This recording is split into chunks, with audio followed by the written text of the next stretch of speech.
Okay, you guys have that? You got that? You got one. Okay, we're good. Maybe somebody else might need it. Okay, so I had a couple of different copies there. This is an enlargement here. And the spacing of the words look like a brick wall, like the words are forming a brick wall.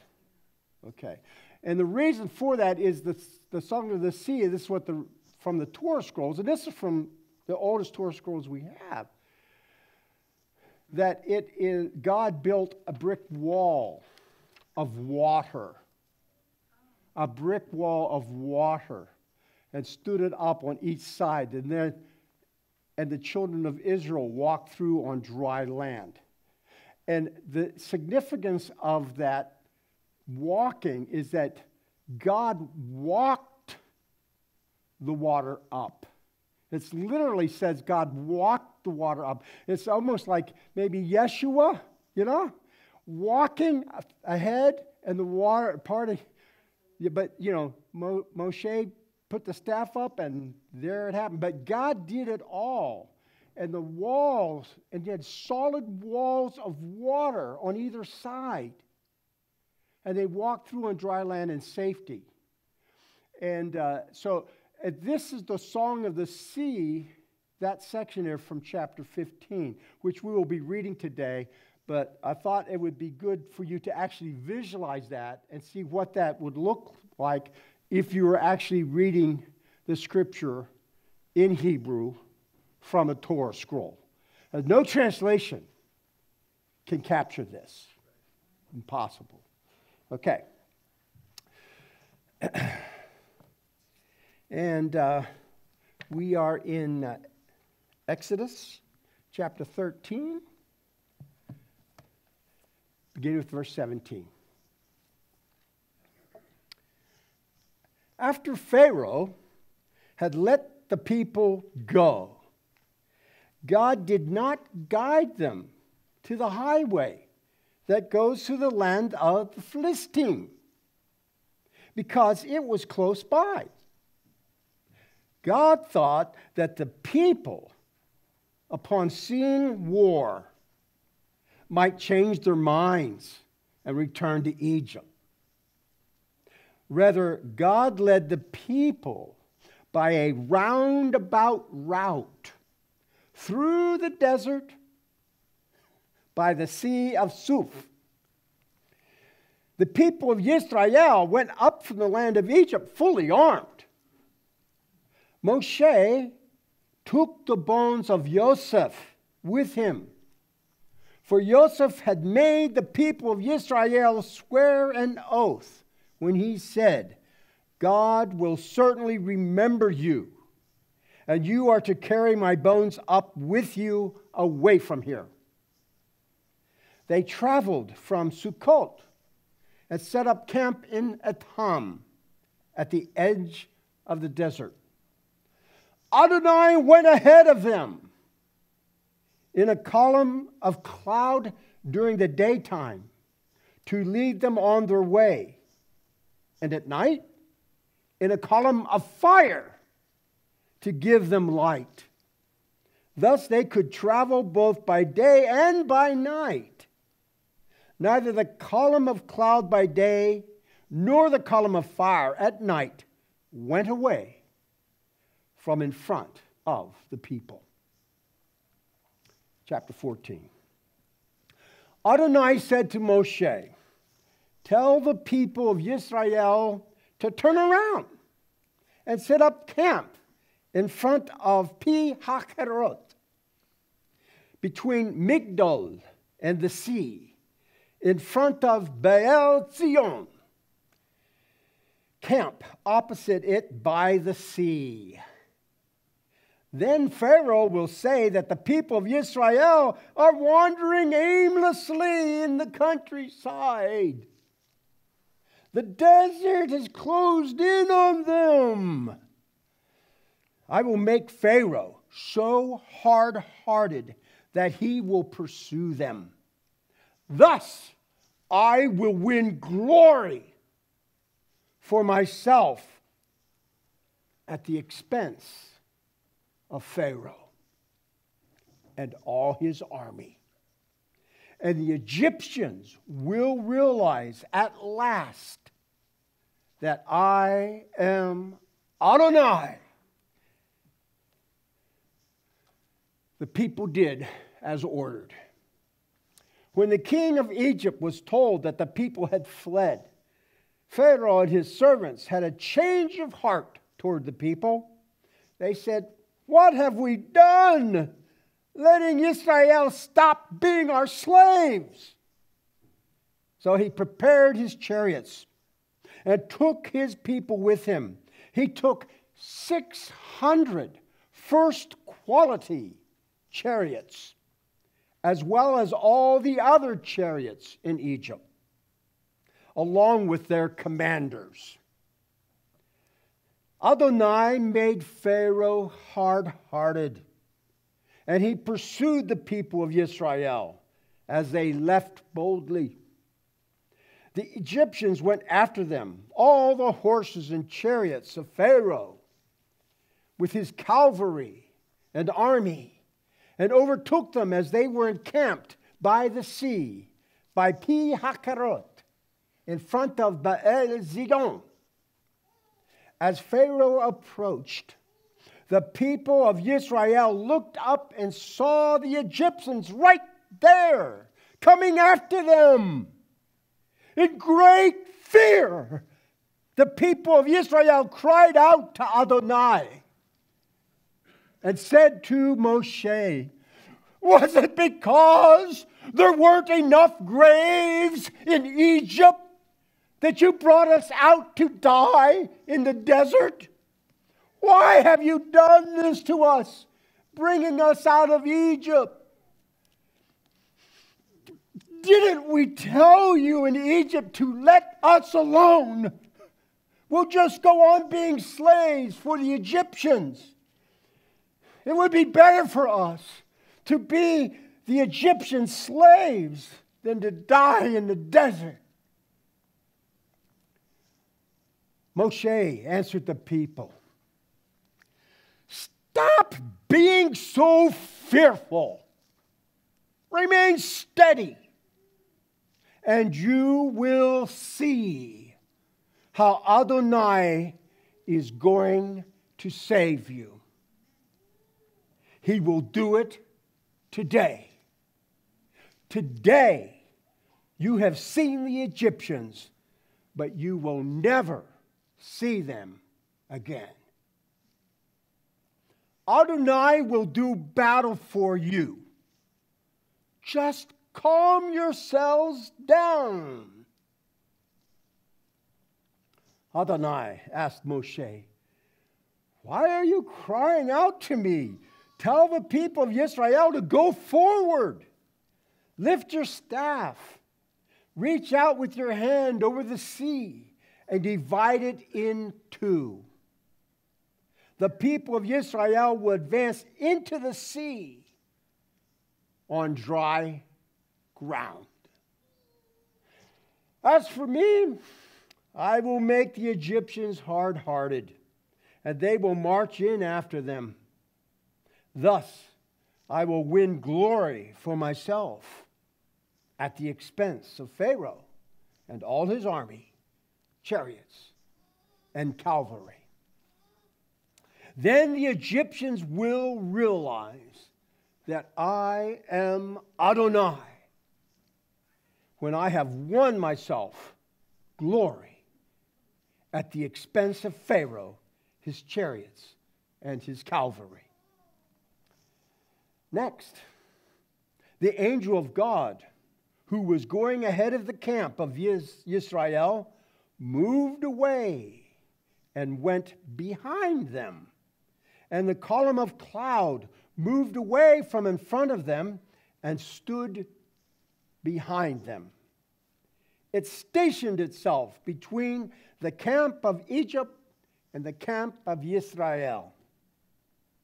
There was cloud and darkness here, but light by night there, so that the one did not come near the other all night long. Moshe reached his hand out over the sea, and Adonai caused the sea to go back before a strong east wind all night. He made the sea become dry land, and its water was divided in two. Then the people of Israel went into the sea on the dry ground, with the water walled up for them on their right and on their left. The Egyptians continued their pursuit, going after them into the sea. All the Pharaoh's horses, chariots, and cavalry.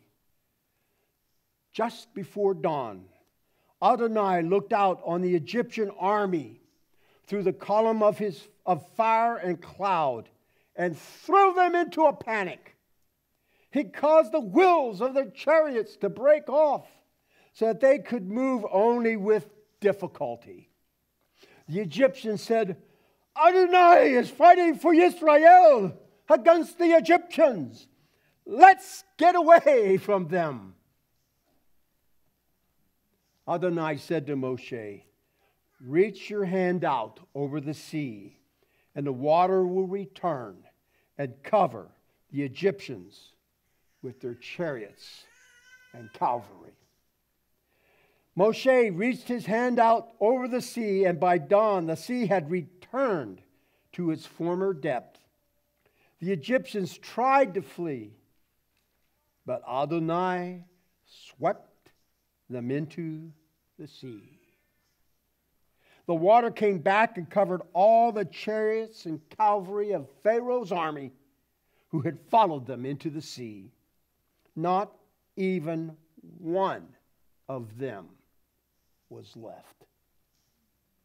But the people of Israel walked on dry ground in the sea, with the water walled up for them on the right and on the left.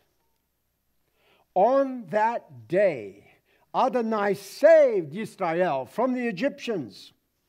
Israel saw the Egyptians dead on the shore.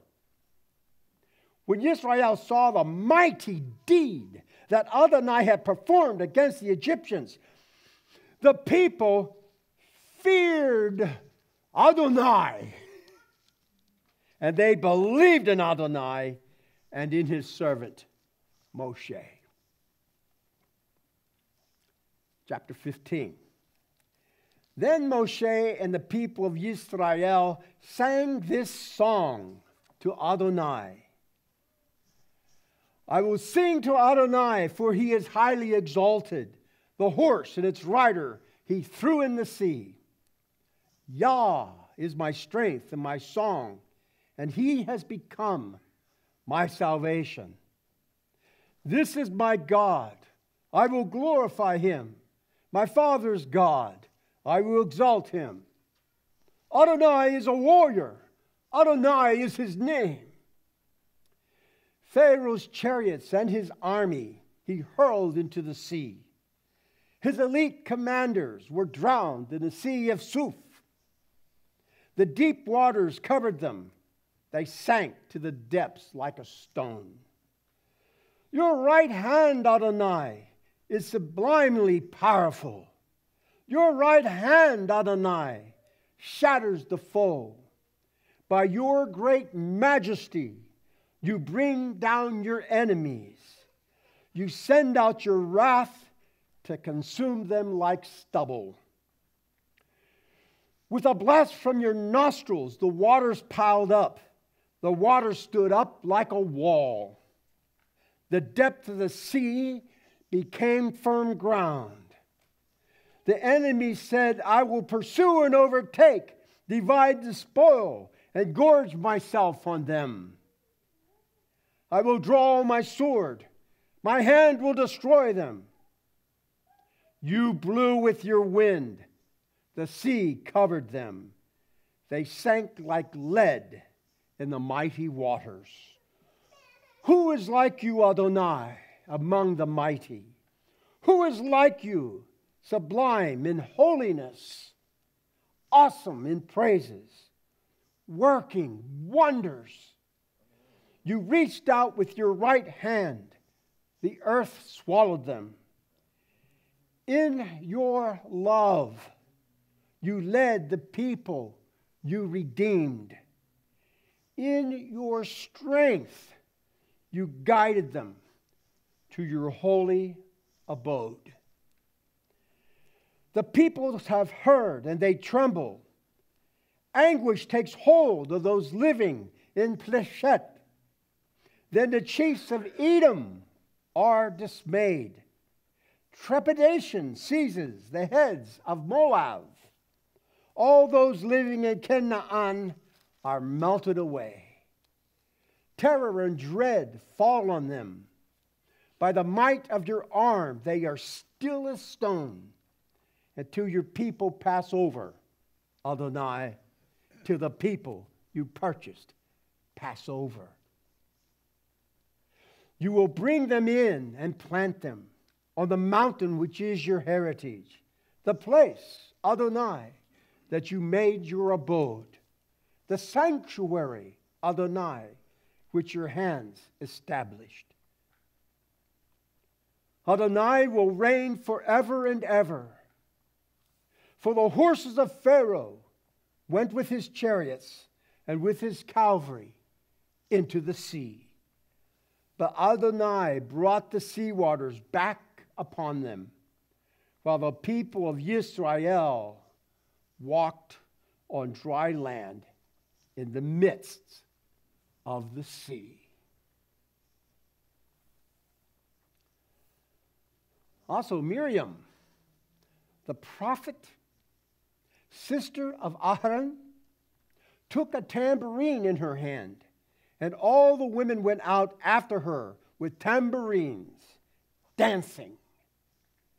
As Miriam sang to them, "Sing to Adonai, for he is highly exalted. The horse and its rider he threw in the sea." Moshe led Israel onward from the Sea of Shuf. They went out into the Shur desert. But after traveling 3 days in the desert, they had found no water. They arrived at Marah, but couldn't drink the water there because it was bitter. This is why they call it Marah, bitterness. The people grumbled against Moshe and asked, "What are we to drink?"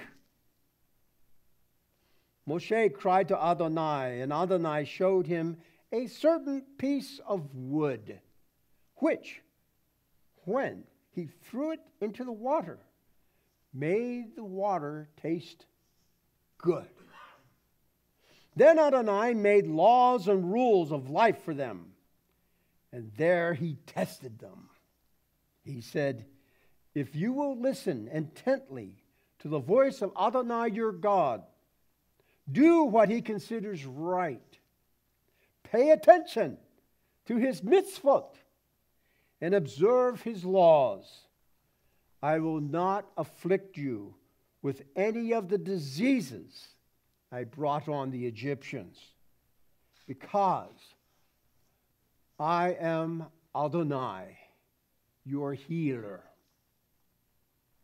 They came to Elim, where there were 12 springs and 70 palm trees, and camped there by the water. Chapter 16. They traveled on from Elim, and the whole community of the people of Israel arrived at the Sin desert, between Elim and Sinai. On the 15th day of the second month after leaving the land of Egypt, there in the desert, the whole community of the people of Israel grumbled against Moshe and Aaron. The people of Israel said to them, "We wish Adonai had used his own hand to kill us off in Egypt. There we used to sit around the pots with the meat boiling, and we had as much food as we wanted. But you have taken us out into this desert to let this whole assembly starve to death." Adonai said to Moshe, "Here, I will cause bread to rain down from heaven for you. The people are to go out and gather a day's ration every day. By this I will test whether they will observe my Torah or not. On the sixth day, when they prepare what they have brought in, it will turn out to be twice as much as they gathered on the other day." Moshe and Aaron said to all the people of Israel, "This evening you will realize that it has been Adonai who brought you out of Egypt. And in the morning you will see Adonai's glory. For he has listened to your grumblings against Adonai. What are we that you should grumble against us?" Moshe answered, "What I have said will happen when Adonai gives you meat to eat this evening and your fill of bread tomorrow morning. Adonai has listened to your complaints and grumblings against him." What are we? Your grumblings are not against us, but against Adonai. Moshe said to Aaron, "Say to the whole community of Israel, 'Come close into the presence of Adonai, for he has heard your grumblings.'" As Aaron spoke to the whole community, the people of Israel, they looked toward the desert, and there before them the glory of Adonai appeared in the cloud. And Adonai said to Moshe, "I have heard the grumblings of the people of Israel. Say to them, at dusk you will be eating meat, and in the morning you will have your fill of bread. Then you will realize that I am Adonai, your God." That evening, quails came up and covered the camp, while in the morning there was a layer of dew all around the camp. When the dew had evaporated, there on the surface of the desert was a fine, flaky substance, as fine as frost on the ground. When the people of Israel saw it, they asked each other, "Man, what is it?" Because they didn't know what it was. Moshe answered them, "It is the bread which Adonai has given you to eat. Here is what Adonai has ordered. Each man is to gather according to his appetite. Each is to take an omer per person for everyone in his tent." The people of Israel did this. Some gathered more, some less. But when they put it in an omer measure, whoever had gathered much had no excess, and whoever had gathered little had no shortage. Nevertheless, each person had gathered according to his appetite. Moshe told them, "No one is to leave any of it till morning." But they didn't pay attention to Moshe. And some kept the leftovers until morning. It bred worms and rotted, which made Moshe angry at them. So they gathered it morning after morning, each person according to his appetite. But as the sun grew hot, it melted. On the sixth day, they gathered twice as much bread, 2 omers per person. And all the community leaders came and reported to Moshe. He told them, "This is what Adonai has said. Tomorrow is a holy Shabbat for Adonai. Bake what you want to bake, boil what you want to boil, and whatever is left over, set aside and keep for the morning." They set it aside till morning, as Moshe had ordered, and it didn't rot or have worms. Moshe said, Today, eat that, because today is a Shabbat for Adonai. Today, you won't find it in the field.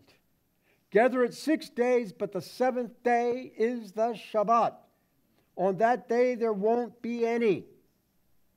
However, on the seventh day, some of the people went out together and found none. Adonai said to Moshe, how long will you refuse to observe my mitzvot and teaching? Look, Adonai has given you the Shabbat. This is why he is providing bread for 2 days on the 6th day. Each of you stay where you are. No one is to leave his place on the 7th day. So the people rested on the 7th day. The people called the food manna. It was like coriander seed, white, and it tasted like honey cakes. Moshe said, here's what Adonai has ordered. Let 2 quarts of manna be kept through all your generations, so that they will be able to see the bread which I fed you in the desert when I brought you out of Egypt. Moshe said to Aaron, take a jar, put in it 2 quarts of manna, and set it aside before Adonai to be kept through all your generations. Just as Adonai ordered Moshe, Aaron set it aside before the testimony to be kept. The people of Israel ate manna for 40 years until they came to an inhabited land. They ate manna until they arrived at the borders of the land of Canaan. Chapter 17. The whole community of the people of Israel left the Sin desert, traveling in stages, as Adonai had ordered, and camped at Rephidim. But there was no water for the people to drink. The people quarreled with Moshe, demanding, give us water to drink. But Moshe replied, why pick a fight with me? Why are you testing Adonai? However, the people were thirsty for water there and grumbled against Moshe. For what did you bring us up from Egypt? To kill us, our children, and our livestock with thirst? Moshe cried out to Adonai, what am I to do with these people? They're ready to stone me. Adonai answered Moshe, go on ahead of the people and bring with you the leaders of Israel. Take your staff in your hand, the one you used to strike the river, and go. I will stand in front of you there on the rock in Horeb.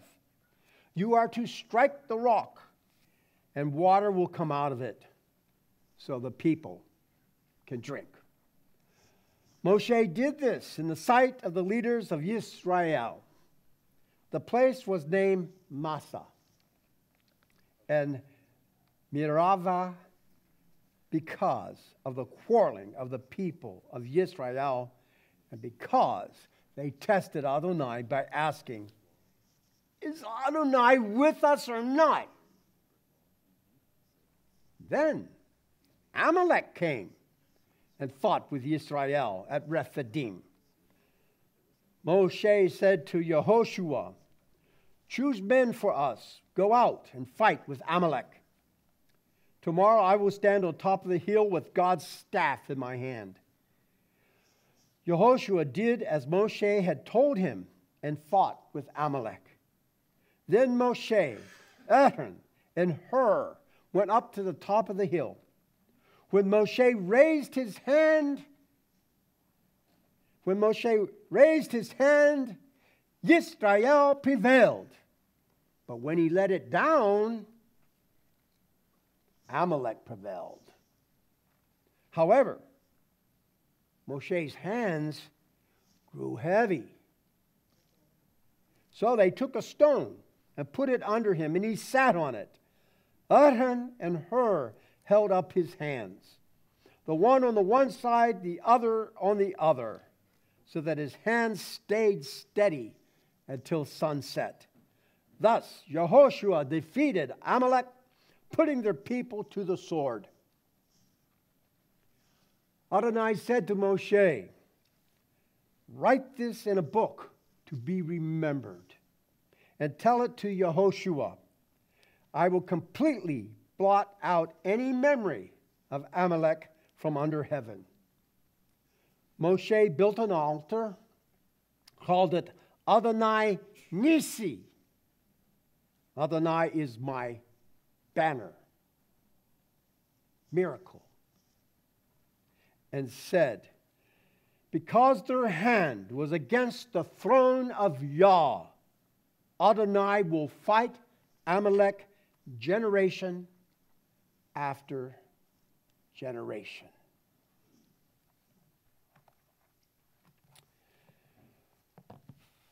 Wow. Okay. What questions do you have or comments?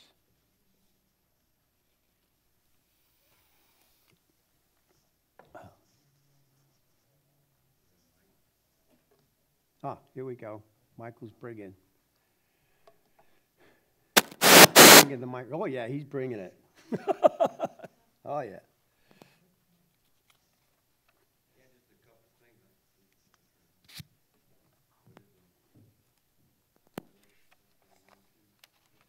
One, two.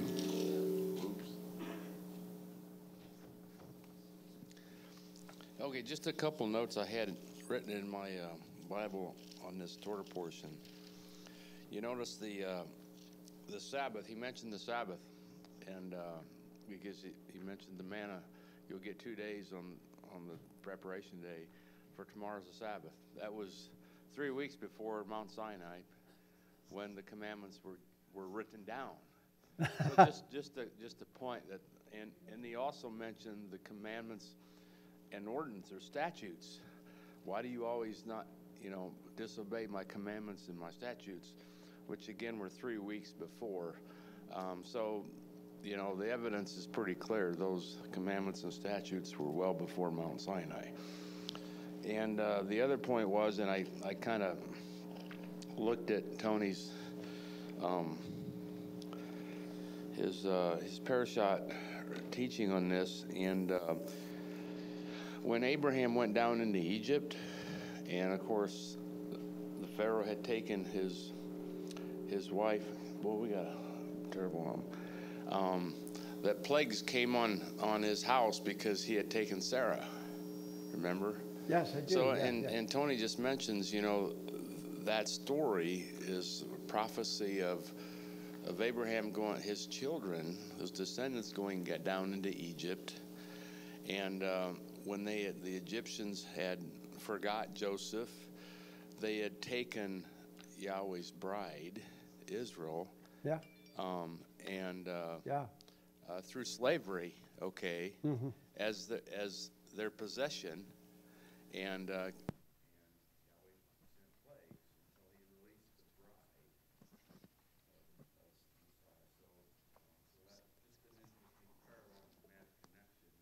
yeah, that's a very good one. That's thematic. to Thematic Israel. analysis, Yeah. right, Mike? Yeah. Yeah. Oh, do you have an answer for his question, though? No, this is the next one. Okay. You have another comment? Check. Okay. Check. I just want to give a Check. quick answer, unless somebody else would like Check. to answer the question. Not that my answer is a definitive answer. That's why I'm quite happy to have anyone else give the answer. I see two options, like with that. One is that Adonai had given some verbal commandments and instruction as well. This would be a lot easier question for, I think, rabbis to answer, because they could say, well, it's obvious there was the oral tradition, there was the oral Torah. And they would say this is proof positive that there was oral Torah. So, but that's a little harder for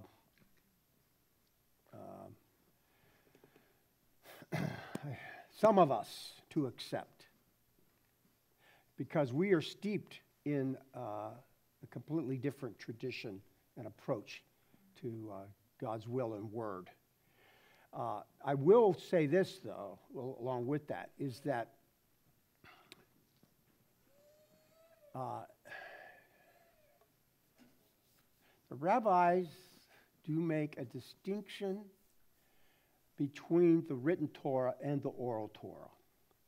And so when they're referring directly and exclusively to the written Torah, it will be ha-Torah, ha being the Torah. And if it's just Torah in general, then it encompasses all of Torah, oral as well as written Torah. So, okay. Oh, wait, it's his turn. Unless you have a comment about what I just said? Okay, go ahead.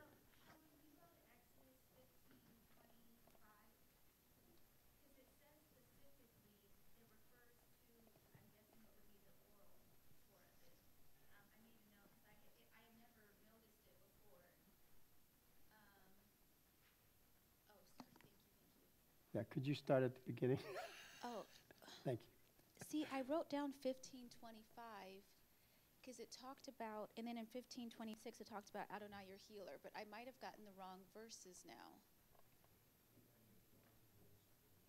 Do you see it? Okay, yes.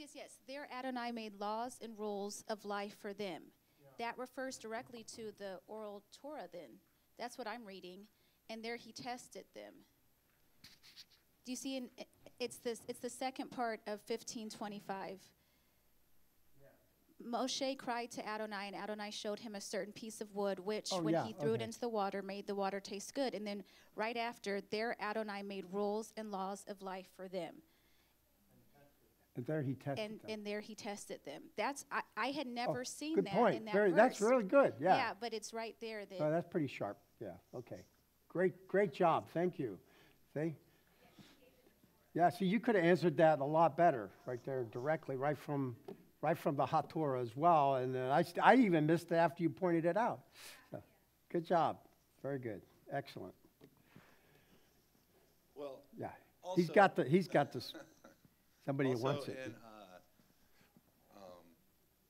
a lot of the liturgy, the Hebrew prayers. Yes, it's on.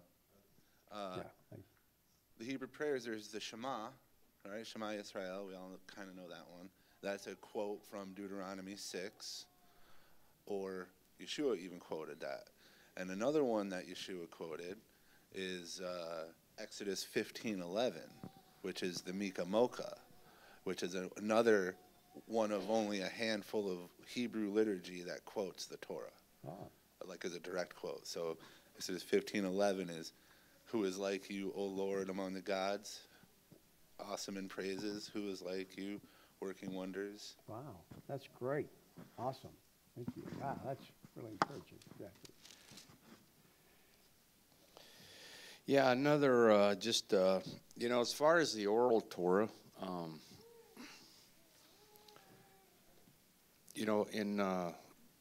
Yeshua mentioned that, in the book of John, he mentions there, the apostle mentions that in the beginning was the Word, and the Word was with God, and the Word was God.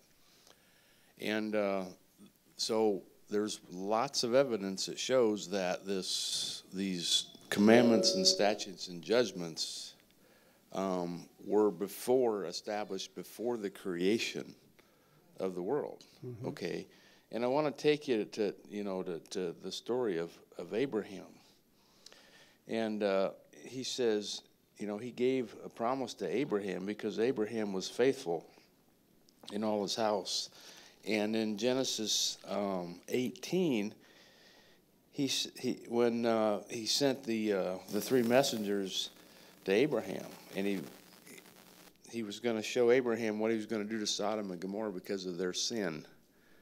And you remember he destroyed the world with the flood because of sin. These commandments and statutes were in from the very beginning. We don't have, because it's not written, like a book in chronological order. That's why it's incumbent upon us to read and study line upon line, precept upon precept, and he will show his people, his understanding through his Spirit. But we have to look at, every line and every word. But in Genesis 18, he says, and Yahweh said, shall I hide from Abraham the thing which I do, saying that Abraham shall surely become a great and mighty nation, and all the nations of the earth shall be blessed in him? For I know him, that he will command his children and his household after him, and they shall keep the way of Yahweh. That way was established with Adam and Eve. The Father, he spent time with them in the garden. It's probably Yeshua, teaching them his ways. Cain sinned, right? He murdered his brother. He knew it was wrong. They offered, before the murder, they were offering offerings. These were part of the statutes and judgments, from the very beginning. So the oral Torah is a little different, from my understanding, than the written Torah, and many in Judaism will put that above the written Torah, which is not good. Now I don't know all of them do, but some of them do, and in some of the writings they indicate that. So what Yahweh gave in the garden was not what I consider the oral Torah. Okay, he gave them statutes and judgments, and because the oral Torah, I think, was more established with the, with the rabbis, and they kind of determined that. Is my guess. But anyway, my only point is that the commandments and statutes were from the clean and the unclean was there. The Sabbath in Genesis chapter 2. When Moses took all the animals in the ark, the unclean, the clean, and the unclean were already established. The offerings, the sacrifice were established with Cain and Abel. Okay, so I don't think he added much, if anything, from the Garden of Eden, personally.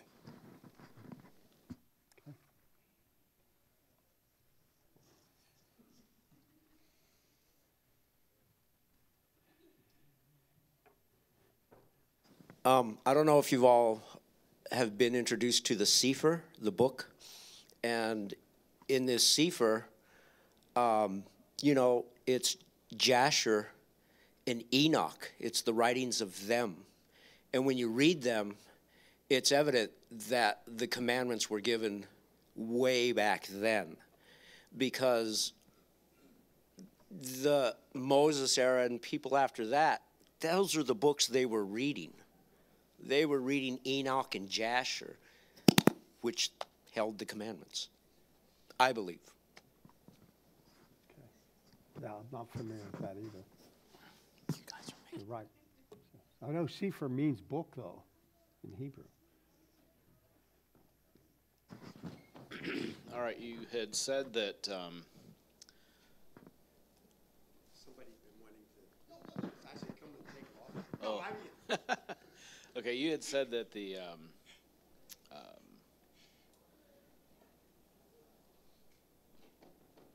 wow, I just lost the word.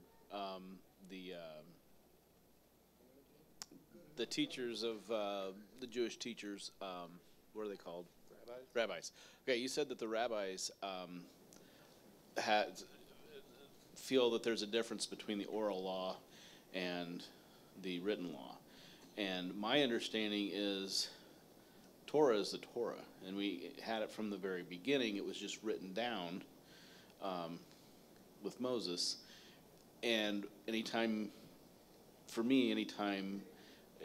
they mention oral law, that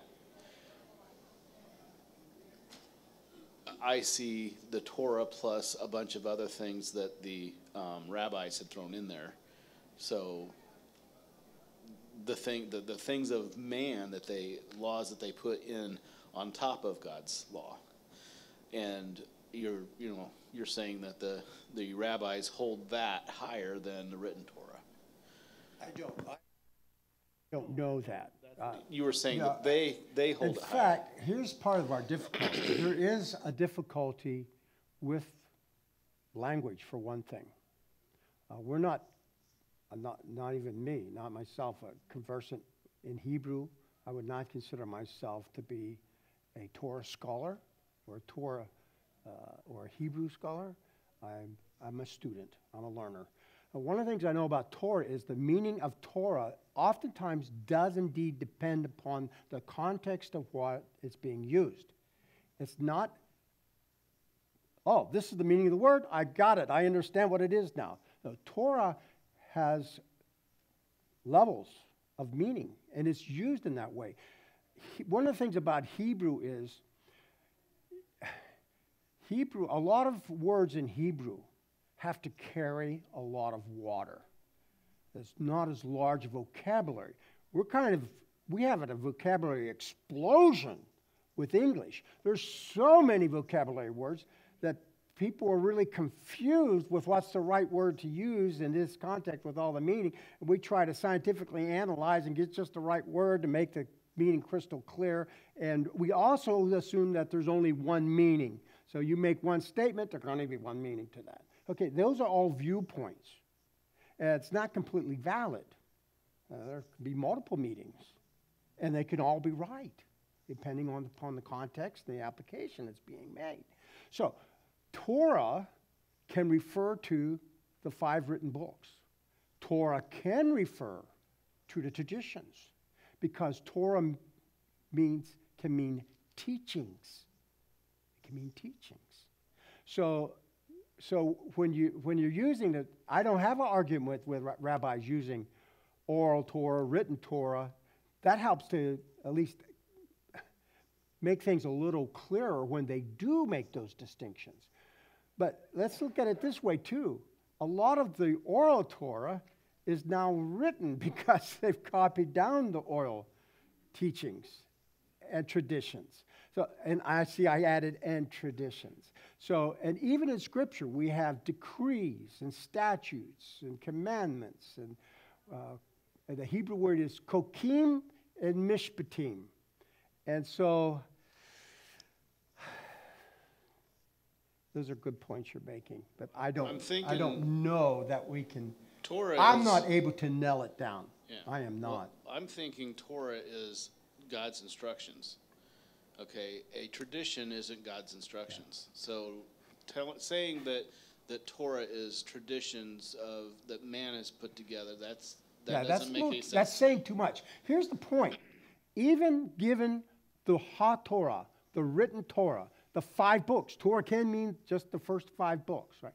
Even given that, when we speak about it, when we teach about it, we are adding to the oral Torah because we are interpreting it. We're trying to explain it. So we can judge the rabbis for that, but we do the same thing. And God says, by the measure you judge, you will be judged.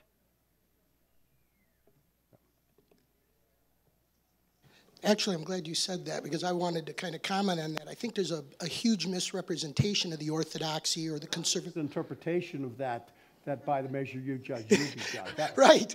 Well, because what I've experienced in the Orthodox community, I was under an Orthodox rabbi for my earliest stage in this, and I had the same views and everything else. I came out of a Protestant arena, so it was very, no water to drowning in the ocean for me. But they're the same as you and I. They're going through the same battles, the rabbis and all. But I wanted to add to what Mike was saying earlier.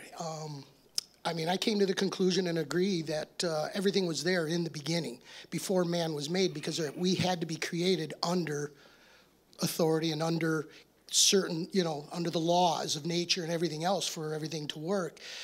And I listened to a gentleman, he's got a message out there, Rabbi Art Weiner, put a good message out about 4 months ago. I listened to it, and it finally... Did you say Kurt Warner? Art Warner. Oh, I thought you were talking about the football player. No, Art Weiner. Okay, because I know he's W-E-I-N-E-R. so I thought maybe you were... Okay. And right, sorry. No, that's I just okay. wanted to clarify that. And he gave a really good lesson. And in fact, you brought out a good point, too. Torah can also mean law. Right. So that's a good point. Go ahead. Well, and I think what was making it, while I had already come to the conclusion and understood everything was in the beginning, I still ran into the fight or, the conflicts of, well, this is old or this is done away. And I think that he helped define that really well, that our mindsets, bringing the baggage we do from all our different religious arenas and all that, there's old, there's new, there's past, there's present, there's finished, and now there's a restart or a start. But, things like the Abrahamic covenant and whatnot, I think, and forgive me, I don't remember the specificity, but there's, I think, approximately 7 of the covenants. Only one is absolutely finished, done. But the Abrahamic covenant is far from being fulfilled. It's still being fulfilled to this day, because as we look at the promise given to him, that includes everything till the end of time to be added into his blessing and all that, which... Open-ended fulfillment. So. Correct. And so for me, it was just an eye-opener to help me, over some of those rocky, terrain I was constantly facing. So I don't know if that's a blessing to help someone, but, that's why with like Jeremiah 31, he says, I give you an old covenant, I give you a new covenant, not like the old. It really is the same covenant. It's just a different manifestation of it, or like the Mosaic is just a retelling of what was already established. And to some extent, these viewpoints, we all have various viewpoints of that. For example, myself. Time's up. You have a comment you'd like to make? Okay. Time is up. Huh? Time is up. Okay, well, I will finish this comment, and then after Tom makes his comment, we'll stop. But we're on our way to stopping. We're slowing down for the stop sign, all right? And we will come to a full, complete stop. Okay, yeah, anyway, I was raised in a religious tradition that believed they didn't have any traditions, that they believed they followed the Bible word for word, one meaning only. This is the truth. We hold to that. But they had their traditional interpretation of what the scriptures meant. And so you cannot escape it. That is the same as an oral tradition. In fact, it's worse because they felt they had one. At least the rabbis say, hey, there's a lot of viewpoints here with the oral tradition. They argue about them. It's not like, hey, we're talking about, are they elevating it above Scripture? Yeah, I think in some cases, Rabbi Yeshua challenged them on that and said that was not a good thing that they were doing, to teach. But he said it was teaching their traditions as if it were the same as God's word. So when you are speaking for God, you should realize you are standing on holy ground. You better get your sandals off and be very, very humble about what you say when you're making a pronouncement to others, even if it's simply an interpretation. One of the reasons I love to read the Torah portion, even that I am trying to interpret as I'm reading it. But I'm trying to read God's word, and that will have its effect much more than anything thoughts that I might add or teach with. Okay, one closing just thought idea. It might be controversial, I don't know, but I think what we do when we say the word Torah and we think about Torah, we make an automatic association with the Hebrews or the Jews and this whole story that we read about this family. And really, that's what that is. That's a family. Torah is woven into the creation. Torah are the rules of the universe.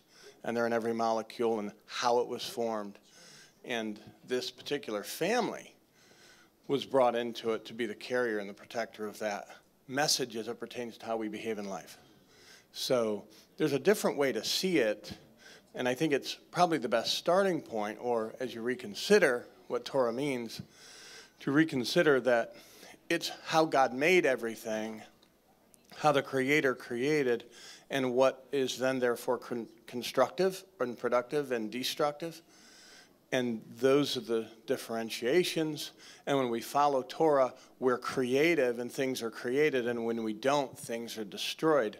Those are rules of particles, of molecules, of just universal truths. And this Jewish Hebrew family thing is a family that's been assigned to protect the Torah, which is inside of a nation. And the nation is Israel. And that's also different than this family of Hebrews. So these are distinct categorical things. We tend to kind of mix them all into the same soup, and they're not. That's good. Thank you, Tom.